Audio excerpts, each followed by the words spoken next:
आकाशवाणी है। अब आप लवली निगम से समाचार सुनिए।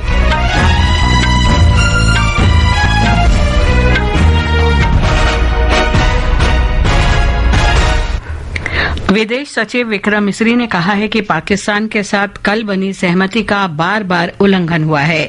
नई दिल्ली में संवाददाताओं से बातचीत में श्री मिस्री ने कहा कि सशस्त्र बल संघर्ष विराम उल्लंघन का उचित जवाब दे रहे हैं।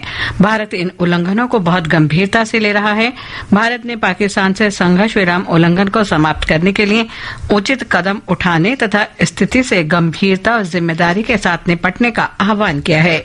श्री मिस्री ने कहा कि सशस्त्र बलों को अंतर्राष्ट्रीय सीमा और नियंत्रण रेखा पर संघर्ष विराम उल्लंघन की किसी भी घटना से सख्ती से निपटने के निर्देश दिए गए हैं। इस समझौते का पाकिस्तान की ओर से घोर उल्लंघन हो रहा है। भारतीय सेना जवाबी कार्रवाई कर रही है और इस सीमा अतिक्रमण से निपट रही है। ये अतिक्रमण अत्यंत ही निंदनीय है और पाकिस्तान इनके लिए जिम्मेदार है। हमारा मानना है कि पाकिस्तान इस स्थिति को ठीक से समझे और इस अतिक्रमण को रोकने के लिए तुरंत उचित कार्रवाई करे। विदेश सचिव श्री मिस्री ने कहा कि पाकिस्तान के सैन्य ऑपरेशंस महानिदेशक ने कल दोपहर युद्ध विराम का आह्वान किया, जिसके बाद चर्चा हुई और ये सहमति बनी। विदेश मंत्रालय ने स्पष्ट किया कि गोलीबारी और सैन्य कार्रवाई रोकने पर दोनों देशों के बीच सीधे तौर पर सहमति बनी। किसी अन्य मुद्दे पर और किसी अन्य स्थान पर बातचीत करने का कोई निर्णय नहीं हुआ है। प्रधानमंत्री नरेंद्र मोदी ने भारत और पाकिस्तान के बीच संघर्ष विराम की घोषणा के तुरंत बाद उच्च स्तरीय बैठक की अध्यक्षता की। नई दिल्ली में प्रधानमंत्री आवास पर हुई बैठक में विदेश मंत्री सुब्रमण्यम जयशंकर, रक्षा मंत्री राजनाथ सिंह, राष्ट्रीय सुरक्षा सलाहकार अजीत डोभाल, प्रमुख रक्षा अध्यक्ष, तीनों सेनाओं के प्रमुख शामिल हुए। संयुक्त राष्ट्र महासचिव एंटोनियो गुतेरेस ने भारत और पाकिस्तान के बीच संघर्ष विराम समझौते का स्वागत किया है। उन्होंने इसे तनाव कम करने और मौजूदा शत्रुता खत्म करने की दिशा में सकारात्मक कदम बताया है। महासचिव के प्रवक्ता स्टीफन दुजारिक ने कहा कि श्री गुतेरेस को उम्मीद है कि इस समझौते से शांति स्थापित करने में मदद मिलेगी और दोनों देशों के बीच लंबे समय से चल रहे सीमा विवाद को हल करने में अनुकूल वातावरण उत्पन्न होगा। ब्रिटेन ने भी संघर्ष विराम समझौते का स्वागत किया और दोनों देशों से तनाव कम करने की दिशा में कदम उठाने का अनुरोध किया है। प्रधानमंत्री कीर स्टारमर ने कहा है कि ब्रिटेन संघर्ष विराम के लिए कुछ दिनों से दोनों देशों के साथ बातचीत कर रहा था। केंद्रीय गृह सचिव गोविंद मोहन ने कल पाकिस्तान के साथ सीमा साझा करने वाले राज्यों के मुख्य सचिवों के साथ वीडियो कॉन्फ्रेंसिंग के माध्यम से बैठक की। सूत्रों ने बताया कि उन्हें सीमा पार से किसी भी तरह की गोलीबारी की स्थिति में अपने क्षेत्र में सतर्क रहने और नागरिक सुरक्षा तंत्र को सक्रिय करने के लिए कहा गया है। यह भारत और पाकिस्तान द्वारा युद्ध विराम की घोषणा के कुछ घंटे बाद हुआ। दिल्ली हवाई अड्डे से उड़ानों की आवाजाही सुचारू रूप से जारी है। दिल्ली अंतर्राष्ट्रीय हवाई अड्डा लिमिटेड डायल ने एक परामर्श में कहा है कि वर्तमान परिदृश्य में नागर विमानन सुरक्षा ब्यूरो के अनिवार्य सुरक्षा प्रोटोकॉल के लिए उड़ानों के समय में बदलाव हो सकता है और यात्रियों को सुरक्षा जांच के दौरान भी इंतजार करना पड़ सकता है। यात्रियों को संबंधित एयरलाइन के संचार माध्यमों से संपर्क में रहने और निर्धारित दिशा निर्देशों का पालन करने के लिए कहा गया है। सरकार ने कहा है कि कई युद्ध के गेमिंग वीडियो को हाल ही में भारत पाकिस्तान संघर्ष के वास्तविक फुटेज के रूप में भ्रामक रूप से प्रसारित किया जा रहा है। लोगों से ऐसे प्रचार वाले पोस्ट से बचने की सलाह दी गई है। पत्र सूचना कार्यालय की तथ्य जांच इकाई ने कहा है कि युद्ध गेमिंग फुटेज सोशल मीडिया पर बड़ी मात्रा में दिखाए जा रहे हैं। लोगों को इनसे सतर्क रहना चाहिए। रक्षा मंत्री के कार्यालय के नाम से व्हाट्सएप पर एक संदेश भी प्रसारित हो रहा है। इसमें भारत और पाकिस्तान के बीच संघर्ष की स्थिति के मद्देनजर नागरिक तैयारियों के निर्देश दिए गए हैं। पीआईबी ने कहा है कि ये संदेश फर्जी हैं और सरकार ने ऐसा कोई निर्देश जारी नहीं किया है। इस महत्वपूर्ण समय में प्रत्येक जानकारी की सावधानी पूर्वक जांच करना महत्वपूर्ण है। कोई भी संदिग्ध सामग्री विशेष रूप से भारतीय सशस्त्र बलों से संबंधित या मौजूदा स्थिति से संबंधित कोई भी जानकारी की सूचना पीआईबी फैक्ट चेक को देनी चाहिए। ऐसी सामग्री व्हाट्सएप नंबर 8799711259 और ईमेल आईडी socialmedia@pib.gov.in पर भी भेजी जा सकती है। नंबर एक बार फिर सुन लें, 8799711259। बलूच लिबरेशन आर्मी ने बलूचिस्तान में 39 स्थानों पर कई हमलों की जिम्मेदारी ली है। हमारे संवाददाता ने आर्मी के हवाले से बताया है कि अभियान कई रणनीतिक उद्देश्यों को पूरा करने के लिए चलाया जा रहा है।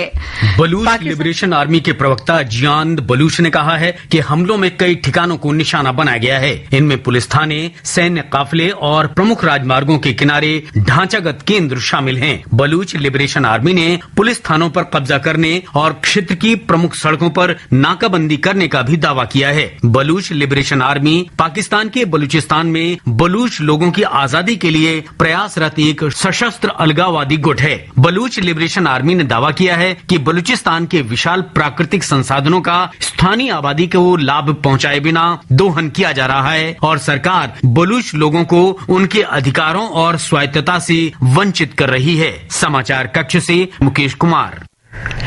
पाकिस्तानी सेना की एक मिसाइल गलत निशाने पर अपने ही रिहायशी इलाके में गुरुद्वारे के पास जा गिरी। विस्फोट से गुरुद्वारे की खिड़कियां टूट गईं और लोगों में दहशत फैल गई। घटना के समय गुरुद्वारे में अरदास चल रही थी। पाकिस्तानी सेना की ये न केवल तकनीकी नाकामी है बल्कि एक कूटनीतिक और सामाजिक आपदा भी है। वर्ष 2022 और 2024 में भी ऐसी ही घटनाएं हुई थी जिसने पाकिस्तान की तकनीकी प्रणाली को लेकर सवाल खड़े कर दिए थे। पाकिस्तान की सेना चीन से आने वाली कबाड़ हथियारों, गलत तरीके से खरीद, सोशल मीडिया हेरफेर और झूठे अभियानों पर चल रही है। बांग्लादेश में अंतरिम सरकार ने आतंकरोधी कानून के तहत पूर्व प्रधानमंत्री शेख हसीना की आवामी लीग पार्टी की सभी गतिविधियों पर प्रतिबंध लगा दिया है। ये प्रतिबंध पार्टी और उसके नेताओं के खिलाफ मुकदमा पूरा होने तक जारी रहेगा। एक रिपोर्ट।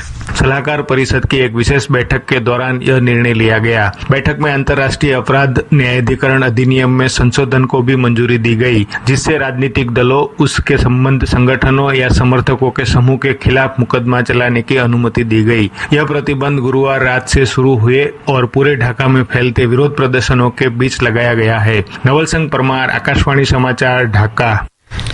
ओमान में अमेरिका और ईरान के बीच परमाणु वार्ता का नया दौर आज शुरू होगा। ये वार्ता अमेरिका के राष्ट्रपति डोनाल्ड ट्रंप की खाड़ी देशों की यात्रा से ठीक पहले हो रही है। ओमान की मध्यस्थता में रोम में 3 मई को होने वाली चौथे दौर की वार्ता स्थगित हो गई थी।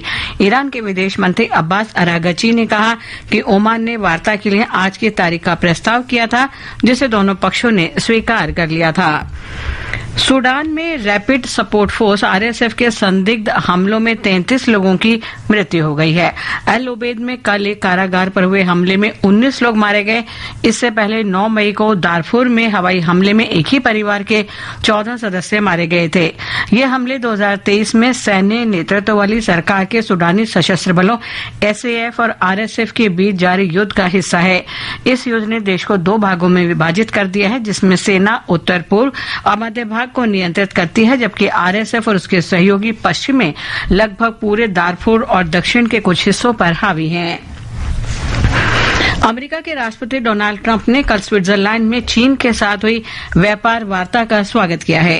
उन्होंने कहा कि दोनों देशों ने मैत्रीपूर्ण और रचनात्मक तरीके से समझौते पर बातचीत की। इससे पहले चीन के उप प्रधानमंत्री हे लाइफेंग ने अमेरिका के वित्त मंत्री स्कॉट बेसेंट और अमेरिकी व्यापार प्रतिनिधि जेमिसन ग्री से मुलाकात की थी।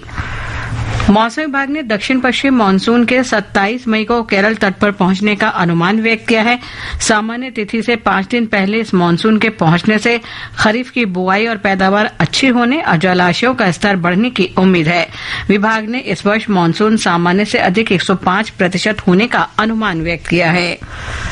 72वीं मिस वर्ल्ड प्रतियोगिता कल शाम हैदराबाद के गाचीबोवली इंडोर स्टेडियम में शुरू हुई।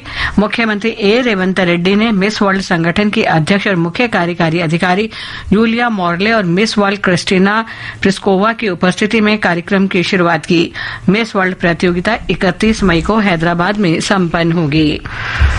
भारतीय क्रिकेट कंट्रोल बोर्ड के उपाध्यक्ष राजीव शुक्ला ने कहा है कि बोर्ड के अधिकारी और आईपीएल संचालन परिषद आज प्रतियोगिता पूरा करने के संभावित कार्यक्रम पर चर्चा करेगी। भारत के ऑपरेशन सिंदूर के बाद बोर्ड ने शुक्रवार को आईपीएल निलंबित कर दिया था। प्रतियोगिता के 16 मैच शेष हैं। भारत पाकिस्तान के बीच संघर्ष के कारण 8 मई को धर्मशाला में पंजाब किंग्स और दिल्ली कैपिटल्स का मैच रद्द कर दिया गया था। इसके साथ ही ये समाचार बुलेटिन समाप्त हुआ।